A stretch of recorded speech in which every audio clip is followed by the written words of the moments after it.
Hello, good morning, my dear Tuluminaris. Welcome one more time to this amazing video on YouTube about real estate in the Riviera Maya, Tulum, Playa del Carmen, CANCUN.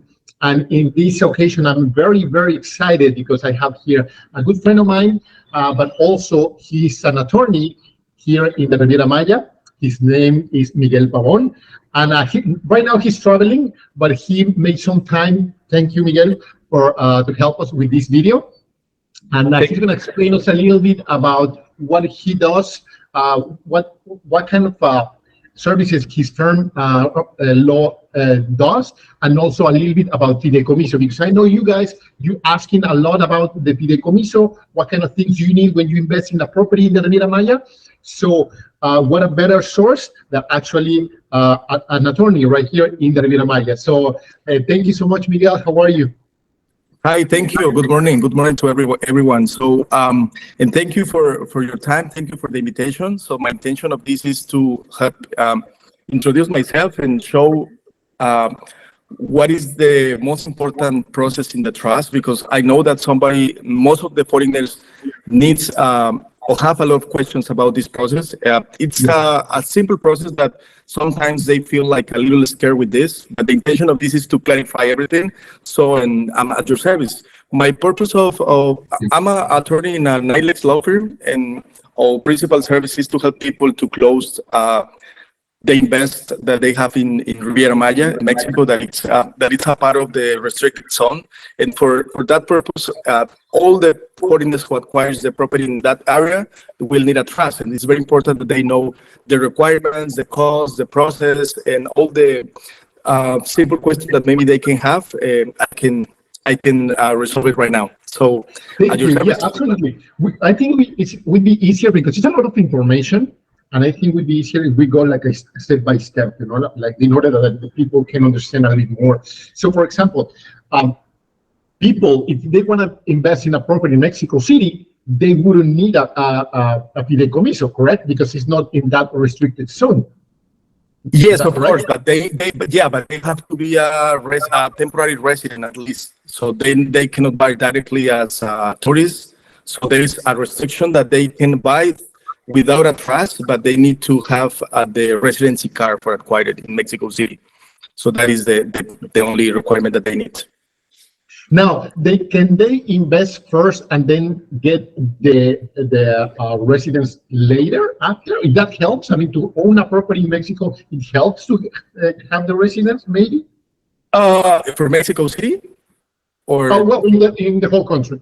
No. For example, in CANCUN, in Playa del Carmen, Tulum, CANCUN, so they can acquire directly without a residency card. They can acquire as a tourist visa.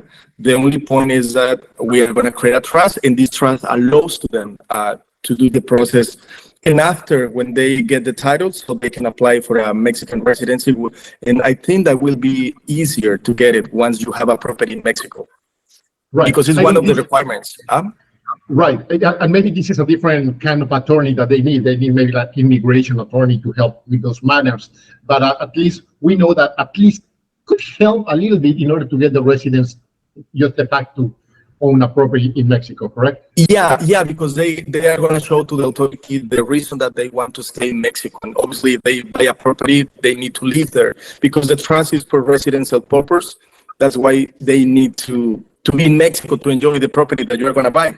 In this case, for authorities will be easier to give the car when you show that you have an invest in Mexico. So that you are proving that you have the financial situations for acquires and for invest more in Mexico. Amazing. So can you describe a little bit more about this trust? What is that? What is this kind of trust? And who holds the trust, all that stuff? When people talk about trust, we need to make the difference that there are a lot of trusts in Mexico. Right. Trust for administrative properties, trust for a school, but the special trust that we're going to talk about, it's for restricted zone. That is when the foreigners wants to buy a property in the restricted zone. That it's the restricted zone is when the property is close 100 kilometers to the border or 50 kilometers to the beach. In this case, the Riviera Maya, it's close to the beach. That's why they need the trust. This trust allows to the foreigners to acquire the rights directly as fideicomissaries. And then we need to use a bank who is going to offer the service. And this is very important. When they hear bank, the clients think about a normal bank that we know for safe money and things like that. But in this case, this bank, it's a separate service. It's a special service for foreigners to help and to acquire the property on their names. So the banks give the authorization through the government. They acquire a permission for acquire the property, and then give the 50 years for use and enjoy the property. And this is a principal question that maybe they can have, because they say, no, but what is going to happen after the 50 years? So the permission can be extended for another 50. It's unlimited. You know, for example, if I acquire a property and I need a trust, the government will give me the 50 years. And after that, if I die in the middle of the 50, so I will establish a beneficiary. In this case, the beneficiary will continue with the balance of the 50 years, okay? So in this case, when the permission will be expired, this new owner can extend it for another 50. When is gonna... I'm sorry for interrupting. No. We have a little bit delay, and that's why maybe when I tried to ask, it's because I thought no problem. But okay, so, but is this transferable? Can you transfer a trust to someone else? Yeah, once you acquire the property into a trust, if you decide in the future to increase your investment or maybe acquire another property using the money that you have in your investment, so you can transfer it. It's like a sale. So you can sell your property using your bank, because your bank has to give you the authorization for sell it. And it's very simple. So you just make an instruction to the bank and say, hey, bank, I need to sell this property. The bank will check if you are regular in the annual payment that you have to pay. Later, I will talk you about this fees. But the bank will send an instruction to the notary to make the process with the new buyer that you will have. You can sell the property to another foreigner. That is like a cession of rights, because you're going to make a cession of the trust. Or you can sell the property to a Mexican. That is going to be an extension of the trust for transfer. So because the Mexican doesn't need a trust, right? So that means two difference here. It's cession of rights or extension and transfer. So, but it's the same. You sell, you win the money, okay? So if the next buyer is Mexican, then obviously Mexican, they don't need the trust. So that then they just stops the trust and that's it, right? Yeah. The trust ends. Now, if the next buyer is another expat, Canadian, American, European, whatever, then we do the second, the transfer then.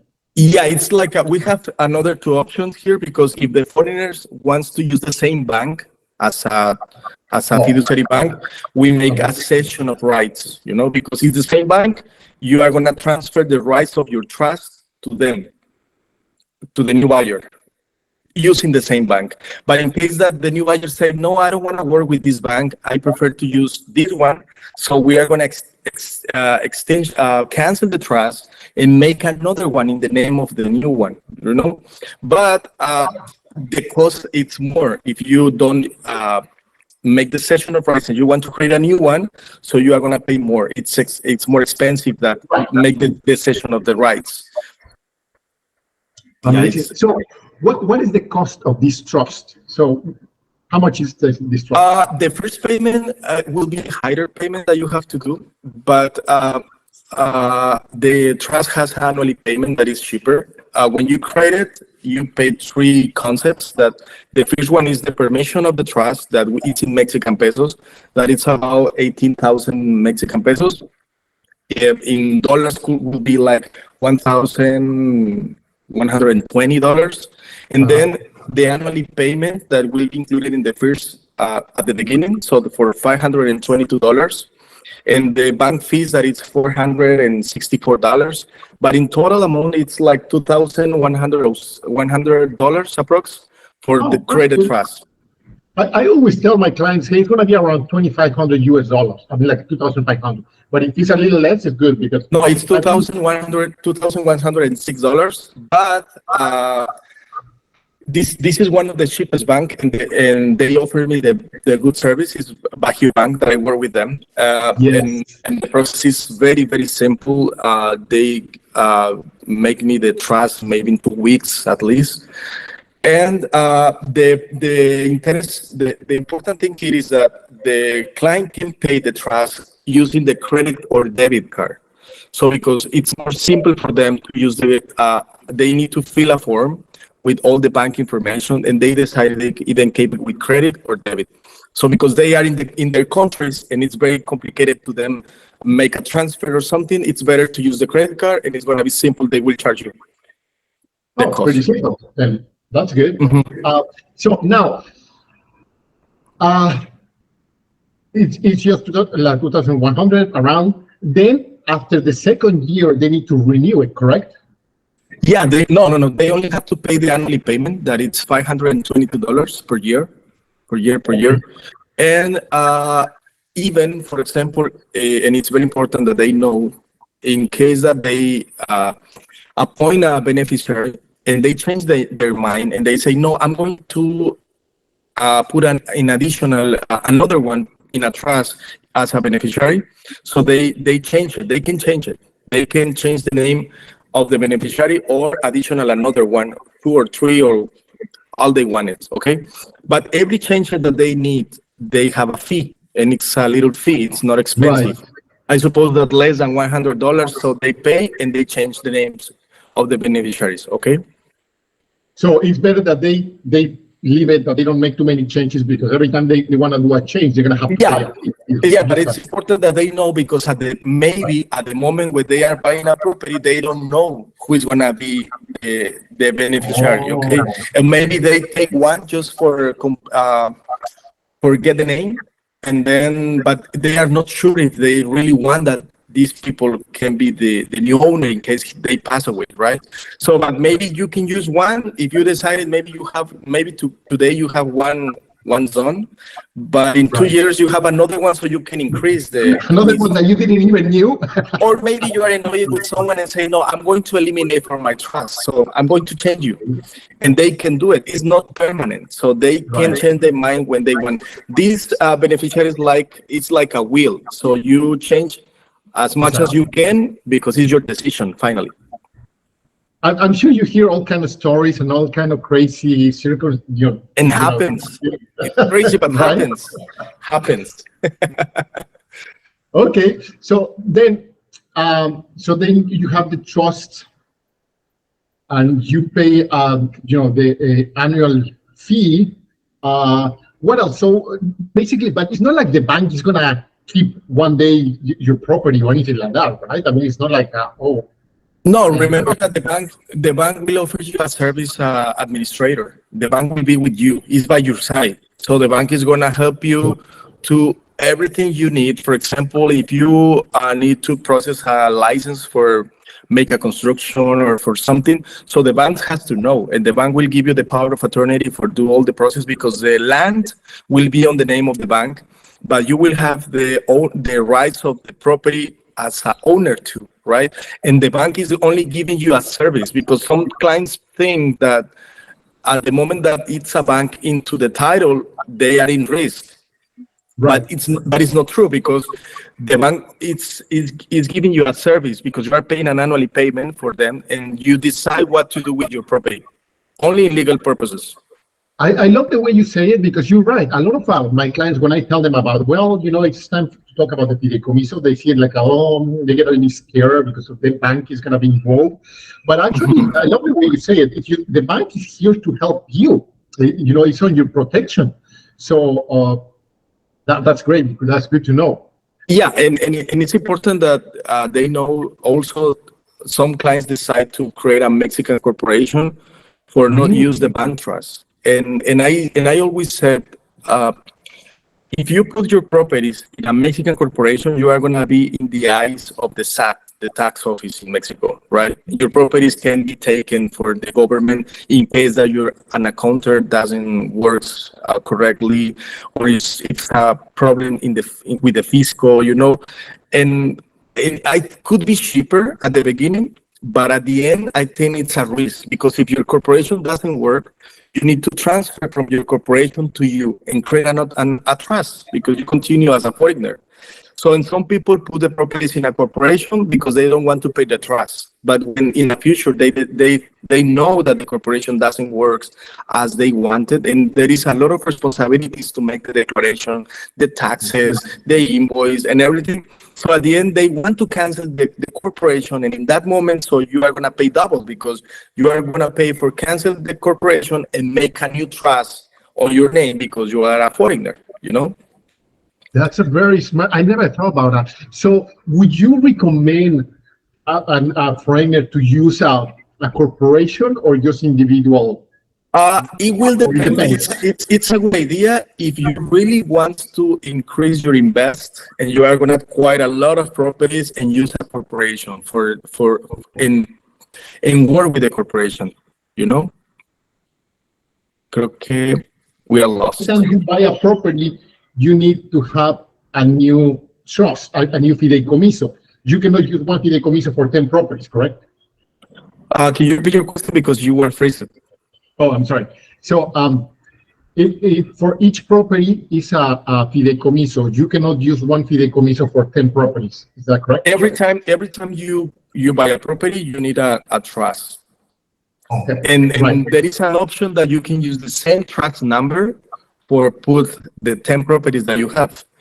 But it's not recommended because at the end, when you show your title, you are going to show the 10 properties that you have. And then maybe it's not necessary that the people know that you have a lot of properties, right? That's why, Right. but at the end, the payment is the same. It's one payment for each trust that you create. It's only the way that you want to have the order of your trust. So if you want to include all the properties in one trust, you can do it, but the payment will be the same. Or the most common is that each title for each property. Okay, interesting. So then, if the same buyer who in the beginning bought as an foreigner, as an expat, but then in the after 2-3 years he become resident and everything is the same owner, he didn't sell, the same owner, then also he can then stop the transfer, right? If he becomes citizen, he needs to be citizen or he needs to be Resident. just a resident. No, he needs to be citizens for extinguish the trust Okay. because with the residency, he'll still like as a foreigner.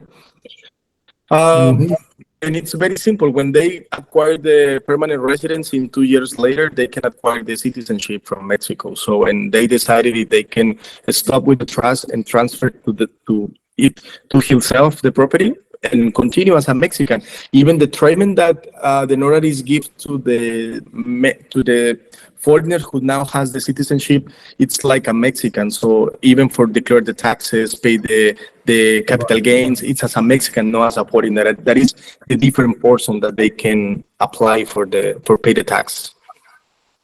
Amazing. And how long does it take? For example, so let's suppose that I'm American and I want to buy a property.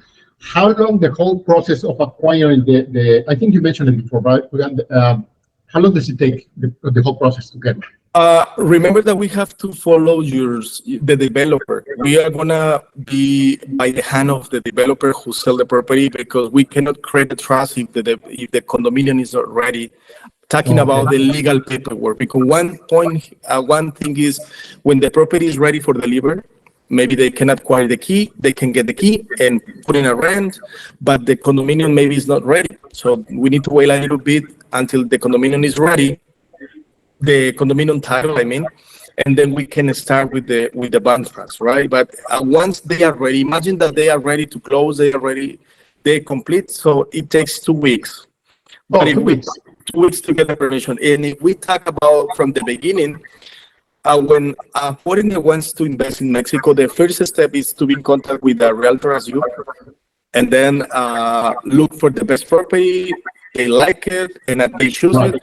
And then the first step is to give the down payment or the advance for save the price. And the most common here is that they need the service of a lawyer to check the legal paperwork first. It's like For gift security, that's my purpose in this service, to review the promissory contract, the letter of intention of purchase, and then check the penalties in case that they don't comply with the clauses and that kind of things.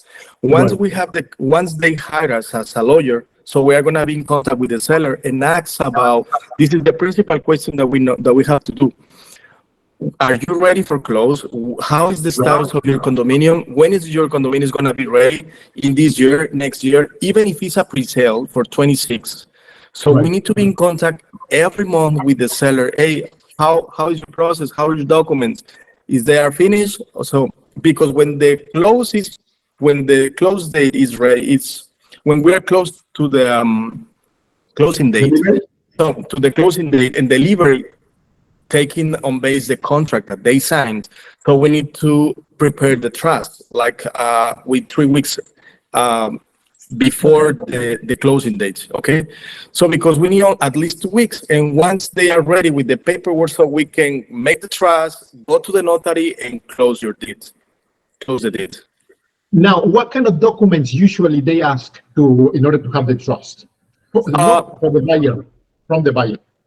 From the buyer, it's simple. It's the valid passport of the owners, and then the valid passport of the beneficiaries for take the names. Because there is a common mistake that maybe I have seen. When I ask for the name of the beneficiary, they don't put the full name. They put, for example, Jane M. Maxwell. Right. And when I saw the passport, when I see the passport, it's Maxime. And then it's very important that we can check the full name of the beneficiaries, okay? Because we are going to put the official information in the trust. We prepare a draft for the trust, and this draft will be created for us and shared to the clients to review and check the names as if they say that they are correct, so we continue with the request, okay? So, but every time they are going to have communication with us, because it's very important for us that they know what is the steps that we are following for close and get the title as soon as possible once we are hired. That's amazing. It's great information that we're getting here on this video. Now, before you mentioned that one of your services is to review the contract to see that everything's, okay. And I know this question maybe is not part of this video per se, but if you can give 3 things that you always need to pay attention on the contract, or 3 things that a contract has to have in order that you are okay. Or 3 things that you can say you need to pay attention to these 3 things on a contract. What do you think would be? I call it these 3 points as a red lights. You need to be focused in the date of the delivery. Okay. If there is a clause that says that they are not going to have any responsible in case that they don't comply with the dates, and then the amount of the penalty, if the contract is equal for each one, because maybe you can find a contract that doesn't put a penalty on your side, but by your side you have it, but in their side they don't have any penalty. So, I see that all the time. If I see, but you know what? I have seen just one contract that it's the most friendly that I have seen, that say, I give you the warranty that if you are not comfortable with the property, I give you back all the money. So this is like 100% of the warranty, that if you come and don't like it, I give you back the money. So it's funny, but at the end you can find a lot of kind of contracts, friendlies and not friendlies, and that's why we are here, because foreigners doesn't know what kind of contract they are going to sign. And this is not for that they feel scared in this, but it's very important that every developer has their politics, and we need to follow it, but at the end put a stop and say, hey, the most important here is that my client feels safe. And give the best protection to them in case that something happens, because we know that maybe, imagine, for example, the COVID impact in the agreement, the office were closed, and it's obviously that the delivery is going to be delayed at the end. Right. But in this kind of things, these 3 points I think are the best, that they have to put an eye and check the penalty, delivery date, and in case that there is not a risk, I mean, for the developer, in case that they say, no, I'm not going to pay you anything if I'm delayed. So it's very important that we have to be clear with these 3 points. And if I can add one more thing, and trust me, I'm not a lawyer. I don't try to Yo, go ahead. Maybe your job, because definitely that's not my business, right? But one more thing that I think they need to pay attention is that always a contract needs to have the contact information of the developer, like an email, maybe address, telephone number, because sometimes they don't even put that information in the contract. And then if something goes wrong, how can you find the developer? I mean, it's great. I know. But, But you know what? Yeah, it's important, and thank you for adding.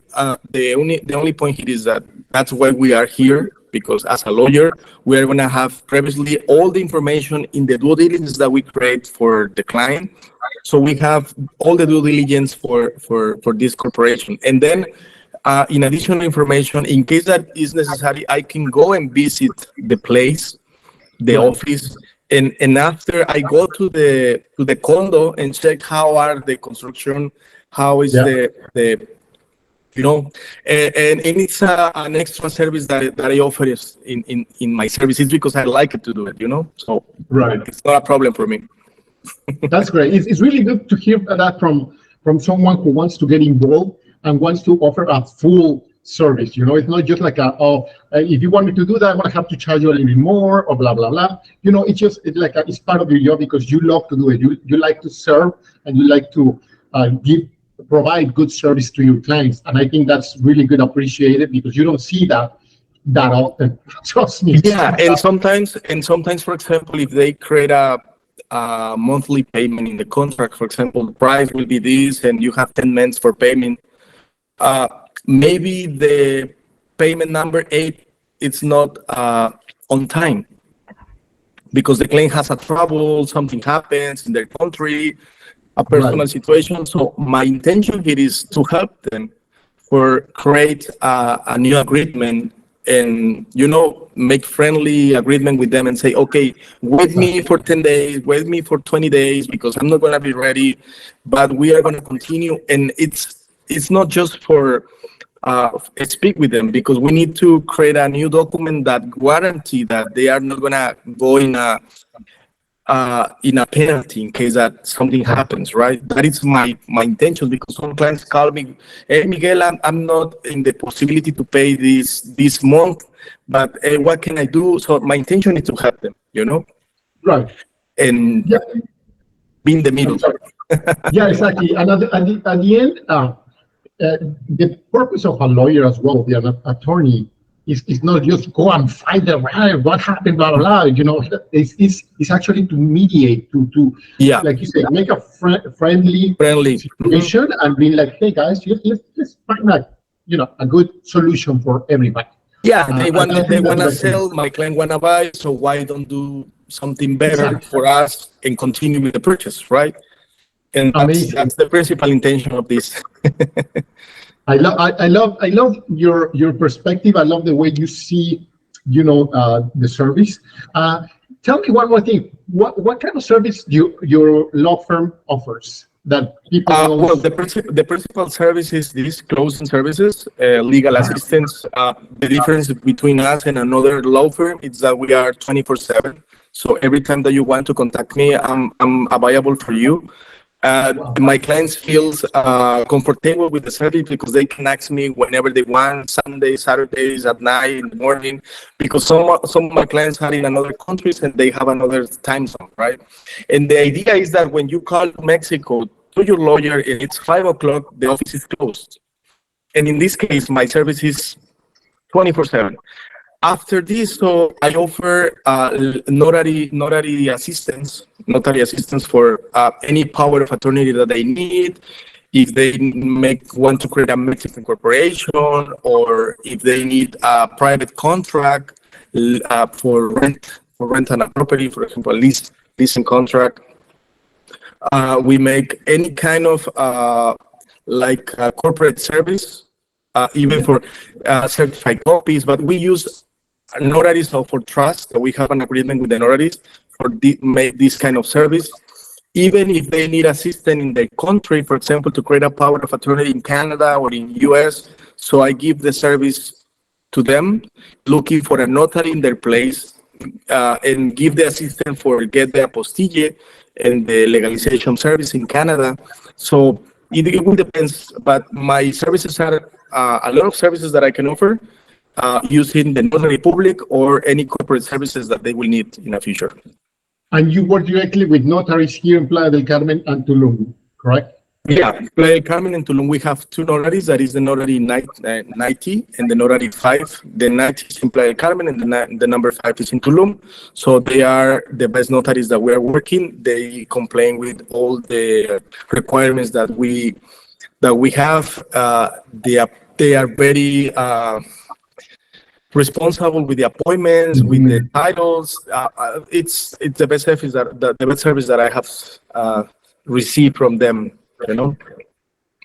Amazing. Anything else you would like to add before we let you go? Because I know you're on vacation, so I don't want to take too much time. No problem. So vacation and working, you know. So, well, the suggestion is that consider to use a lawyer before you start with investment.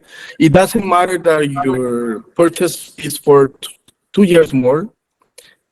It will be better if you receive a legal assistance from the beginning and give you the reality that you are going to see in the way. So what is the step by step? What do you need? When do you have to pay? If you are ready to pay, if you are ready to give the advance. So before you make any movement or any step that you want to do, you need to have the authorization of your lawyer to feel safe and don't lose your money. So that's the only point that I can give you in this moment, because I think it's more they will have a great experience with us. We are gonna keep the weight of the shoulders because we are gonna do everything for them, right? That's amazing. That's really good to hear. One more question that I forgot. I just came into my head. So do you also do escrows as well, or you with someone else? I work with another companies who offer me the escrow services. I don't have personally the escrow, but I can work with another corporation that they have the cheapest price, and I have a good experience working with them. So that's why when they need escrow, but in this case, my principal service is to create the escrow contract and coordinate everything for go and close correctly with using the escrow account. So, but I will suggest the best office for these kind of services. Okay, so where people find you? Just that they know, I don't know, any email, website, whatever you want to give. Yeah, they can use my website that it's www and then Nilex. If I spell it is MAYLEX.com.mx. They can follow me there. I'll put it down on the yeah. Thank you. And then you can add my, because the name is a little complicated for write it right now, but spell it right now. But you can use it my website, and then you can see my WhatsApp and my Instagram and all the social media that we have there. So and if they have the intention to have a meeting with me, so just let me know, and they have a free meeting for 1 hour, and they can receive the legal assistant if they are interested in they have some questions. So I give you one hour free for each one of your clients if they want to have an interview with me. Okay. There you go, guys. You see, now we have a bonus to just to watch this video. A 1 hour free consultation with your law firm. That's amazing. Thank you so much for offering that. Thank you. No, thank you for the opportunity. I think that would be it. Thank you so much. So now you go. Now, guys, if you need, I always recommend that before you do any movement, as I said, you always have the help of an attorney, because my job as a real estate advisor is more about, find you good opportunities for investment. However, since I'm not a lawyer, I always recommend that you use a professional real lawyer that can see the contracts and take a read of the small print, like they say on the contracts, and you are always protected, that you have that peace of mind that you can do good business here in the Riviera Maya. Thank you so much, Miguel. Enjoy your vacations. Thank you, Alberto. We're going to continue in touch, and anything else you need, just let me know. Thank you for the invitation and the opportunity to be here. Sounds good. Thank you so much, brother. So there you go, guys. Thank you, and see you next video. Bye-bye. Thank you. Bye-bye.